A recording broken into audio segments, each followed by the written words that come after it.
Vous avez une définition qui vous est propre du roman noir, que vous opposez au polar de gare. Vous pouvez nous en dire un petit peu plus là-dessus? Ah oui, parce que l'intrigue dans ce que j'écris moi, l'intrigue c'est complètement dépassé par les personnages. Ce sont les personnages qui font chez moi leur propre intrigue. C'est leur comportement dans des situations vraiment impossibles. Vous êtes fasciné par les gens désespérés. En fait, ce qui vous intéresse, c'est de voir ces gens placés dans des situations extrêmes. Oui, par les gens, ce qui me fascine, ce sont les gens, point. Ça, c'est comme un aspect spécialisé, si vous voulez, les laisser pour compte du monde qui sont restés là, sans espoir, sans futur, sans, proprement dit, sans rien.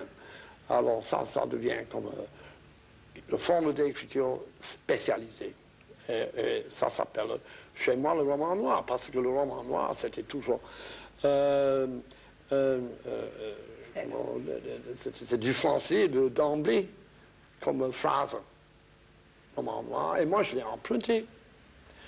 Évidemment, parce que ça faisait si longtemps que j'habite ici, en France. Et puis, j'étais vachement influencé quand j'étais jeune par des écrivains comme Dostoïevski, que je n'ai pas lu depuis des lustres. Ça me fait 30 ou 40 ans. Oui, vous classez aussi Shakespeare dans le roman noir. Vous dites que la Bible aussi est un roman noir. C'est énormément noir. Parce qu'à partir du moment où on parle de la souffrance, où on parle du désespoir... Du meurtre, oui, de tout. Et finalement, c'est quand même quelque chose de positif. Enfin, votre définition du roman noir, c'est que le roman noir a pour but d'expier un petit peu la culpabilité. Alors peut-être votre culpabilité, mais aussi toutes les tares de la société. C'est-à-dire qu'en montrant ce qui est mauvais, vous pensez qu'on va rendre à l'espoir l'homme, qu'on va le rendre meilleur? On est tous et toutes coupables. Dans notre indifférence, c'est à tout ce que je raconte là, c'est pas autrement.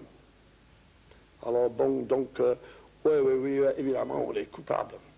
Et vous n'avez pas trop de mal après à revenir, parce que quand vous écrivez, vous êtes comme les comédiens, vous vous plongez complètement dans l'atmosphère, dans l'ambiance, vous devenez les personnages, vous vivez leurs intrigues, c'est ce que vous dites dans Autobiographie. C'est un petit peu difficile après de refaire surface?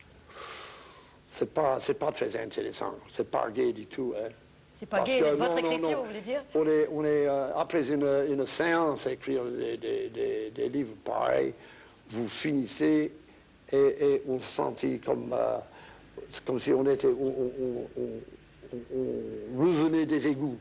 C'est vraiment affreux. Et pour essayer de vivre normalement pendant un tout petit bout de temps, et puis vous replongez là-dedans jusqu'à ce que ça s'achève.